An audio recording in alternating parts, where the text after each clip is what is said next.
Dear students, इस video lecture में हम ये देखेंगे कि रेस्पॉन्सिव वेब लेआउट्स कैसे क्रिएट किए जाते हैं।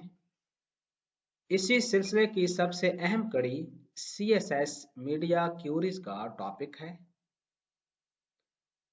CSS मीडिया क्यूरीज यूजर की डिवाइस, ब्राउजर या सिस्टम सेटिंग से मुतालिक एक सेट ऑफ कंडीशंस के मैच होने पर वेबसाइट या वेब ऐप की अपीयरेंस और यहाँ तक के उस वेबसाइट या वेब ऐप के बिहेवियर को मॉडिफाई करने की अहलियत रखती हैं। वेब डिज़ाइन और डेवलपमेंट के अंदर सबसे ज़्यादा जो मीडिया क्यूरीज यूज होती हैं उनका ताल्लुक दरअसल ख़ास किस्म की व्यू पोर्ट रेंजेस को टारगेट करना होता है, ताकि मुख्तलिफ किस्म की स्क्रीन साइज पर मुख्तलिफ किस्म के स्टाइल्स अप्लाई किए जा सकें। CSS मीडिया क्यूरीज का सिंटैक्स कुछ इस तरह से है। ये देखें, यहाँ पर @मीडिया लिखा हुआ है, फिर आप स्क्रीन को टारगेट करना चाहते हैं एंड यहाँ पर आप एक कंडीशन लिख रहे हैं कि मिनिमम विड्थ 480 पिक्सल्स, यानी अगर कम से कम विड्थ 480 पिक्सल्स हो, इससे ज़्यादा भी हो सकती है, तो बॉडी का बैकग्राउंड कलर रेड होना चाहिए। और ये CSS का रूल सिर्फ और सिर्फ उस वक्त अप्लाई होगा जब स्क्रीन की मिनिमम विड्थ 480 पिक्सल होगी।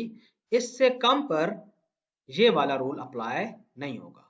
आए इस बात को हम एक एग्जाम्पल की मदद से समझने की कोशिश करते हैं।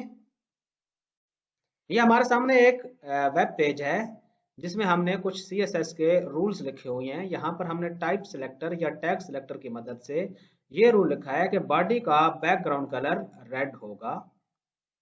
फिर हम यहाँ पर मीडिया क्वेरी लगा रहे हैं और हम ये कहना चाह रहे हैं कि अगर स्क्रीन की मिनिमम विड्थ 600 पिक्सल हो, यहाँ पर हमने 600 लिखा हुआ है, तो बॉडी का बैकग्राउंड कलर ग्रीन हो जाना चाहिए। यानी 600 या अबव साइज पे बैकग्राउंड कलर ग्रीन होगा। और ज़ाहिर है जब वो 599 यानी 600 से कम होगा, 599 या उससे कम होगा, तो उस केस में हमारे पास बैकग्राउंड कलर रेड होगा।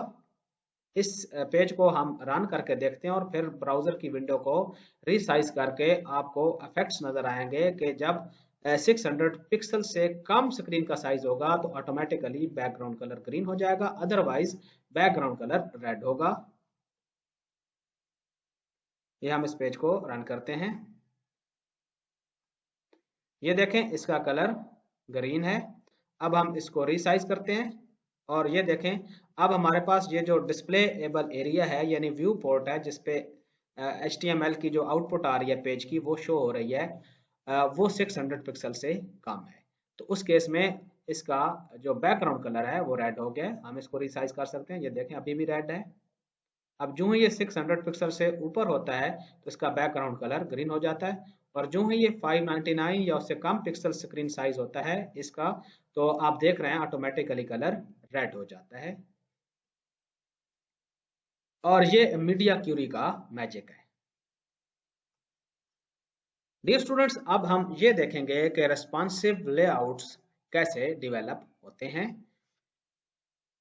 हमारे पास एक ये पेज है रेस्पॉन्सिव वेब लेआउट का, और अब हम ये देखना चाहेंगे कि ये किस तरह से डेवलप किया जा सकता है। यहाँ पर आप देखें, एक हेडर लगा हुआ है, उस पर कुछ टेक्स्ट लिखा हुआ है और इसका एक बैकग्राउंड हमने स्पेसिफाई किया हुआ है। फिर हमारे पास ये नेविगेशन बार है और आप देख रहे हैं कि यहाँ पर लिंक 1, लिंक 2 और लिंक 3 लिखा हुआ है, और जो ही हम यहाँ पर माउस होवर करते हैं तो लिंक का टेक्स्ट और बैकग्राउंड दोनों चेंज हो रहे हैं। ये देखें, ये देखें। और ये हमारे पास लेफ्ट कॉलम है, ये हमारे पास मेन कंटेंट्स हैं और ये राइट कॉलम है। अगर हम इस स्क्रीन को रिसाइज करते हैं तो फिर आप देखिएगा कि ये ऑटोमेटिकली जो कॉलम है वो पूरी स्क्रीन के साइज को ले लेगा अगर स्क्रीन का साइज कम हो जाए।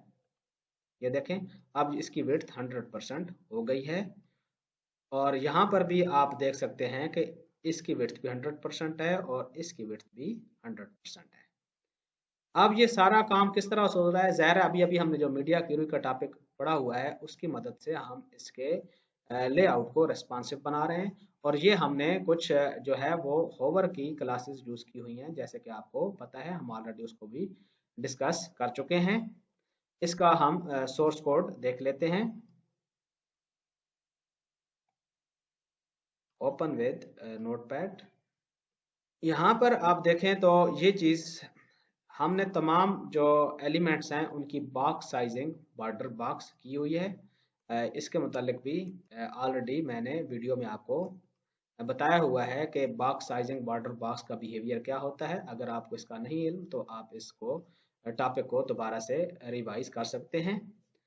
फिर हमने यहाँ पर जो हेडर है उसका बैकग्राउंड कलर हेक्स कोड्स की मदद से स्पेसिफाई किया हुआ है। पैडिंग हमने 20 पिक्सल दी हुई है और टेक्स्ट अलाइन हमने सेंटर किया हुआ है। और यहाँ पर आप हेडर की HTML देख सकते हैं। ये हमारे पास हेडर की HTML है, एक डिव लगा हुआ है और उसमें H1 वेब टेक्नोलॉजीज और एक पैराग्राफ लिखा हुआ है।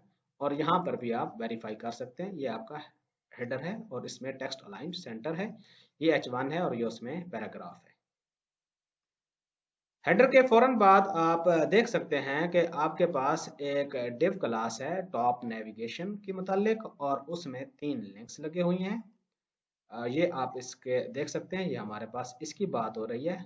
और लिंक 1, लिंक 2, लिंक 3। अब हम इनकी CSS देख लेते हैं।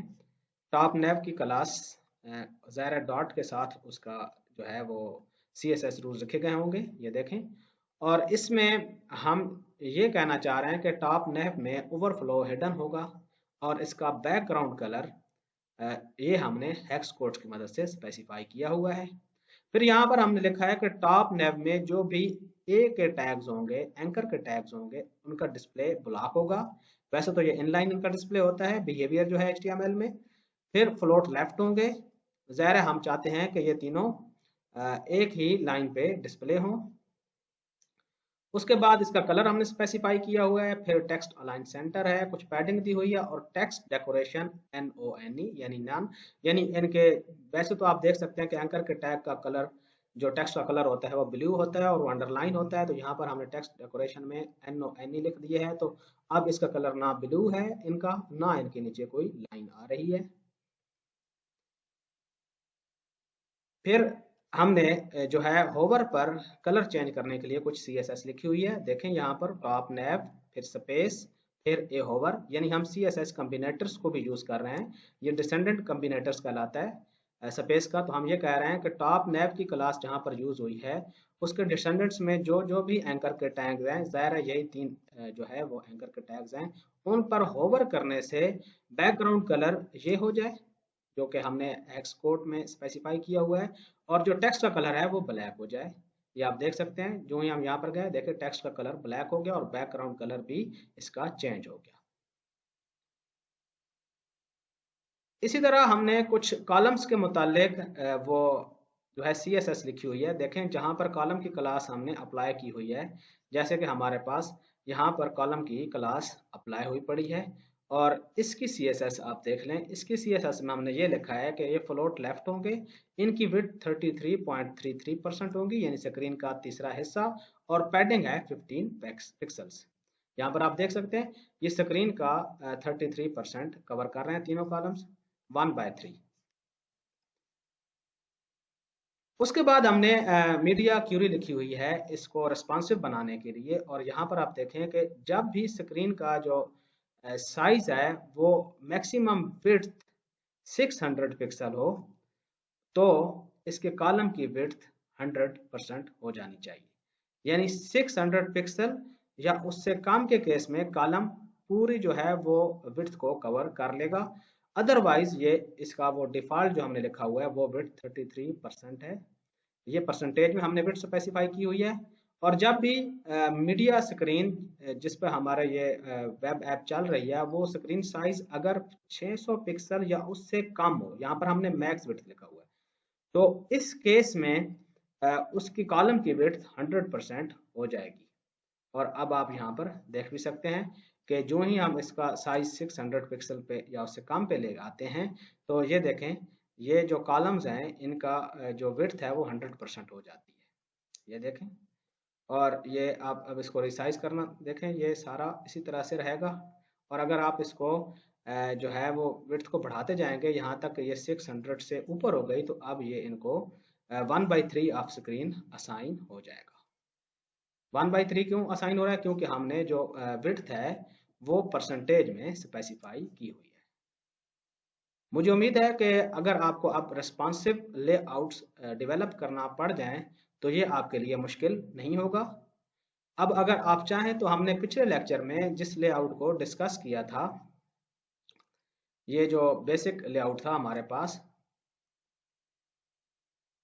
इसमें आप नेविगेशंस के अंदर ये वाली नेविगेशंस ऐड कर सकते हैं। ये आपका होम टास्क है और मुझे उम्मीद है कि ये टास्क करते हुए आपको डिफ़िकल्टी नहीं होनी चाहिए। और इस केस में भी अगर आप चाहें तो इसको परसेंटेज में स्पेसिफाई करने के बाद रेस्पॉन्सिव बना सकते हैं। डियर स्टूडेंट्स, इसके साथ ही हमारा ये वाला लेक्चर भी ख़त्म हुआ। Stay blessed.